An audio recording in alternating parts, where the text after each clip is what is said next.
Rajamouli, Mahesh Babu, world building. మరి ఈసారి ఆయన చూపించింది సినిమా కాదు, సృష్టి మొదలై సంహారం వరకు పరుగెత్తే ఒక యుగ కావ్యం. ఈరోజు మనం వారణాసి టీజర్లో దాచిన ప్రతి రహస్యం బ్రేక్డౌన్ చేద్దాం.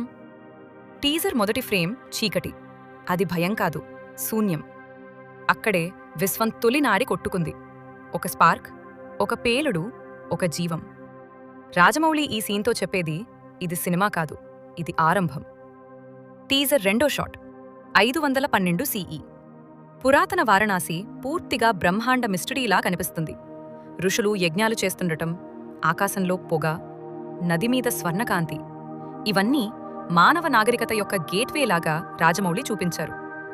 ఒక్కసారిగా సంవత్సరమే దూకుతుంది. 2027 CE. భూమిపైకి దూసుకొస్తున్న సాంభవి గ్రహశకలం. ఇది యుగాంతాన్ని సూచించే మెటాఫర్.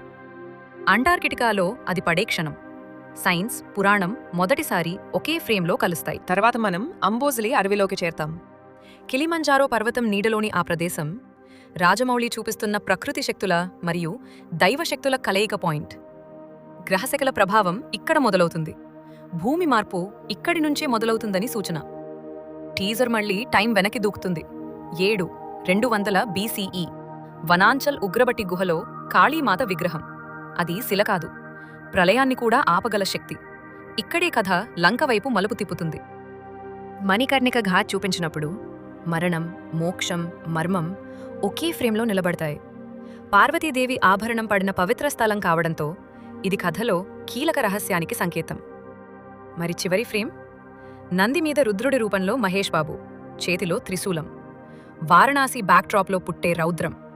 ఇది హీరో ఎంట్రీ కాదు, భూమిపై దిగిన ఒక శక్తి. సృష్టి నుండి సంహారం వరకు, పురాణం నుండి విజ్ఞానం వరకు, మానవుడి నుండి మహాదేవుడి వరకు అన్నీ ఒకే ప్రపంచంలో కలిపే దర్శకుడు ఒక్కరే, రాజమౌళి. వారణాసి టీజర్ అంటే ఒక చూపు కాదు, ఒక విశ్వం తెరిచిన కిటికీ. ఈ సినిమా 2027లో మన ఊపిరినే మార్చుతుందనిపిస్తుంది.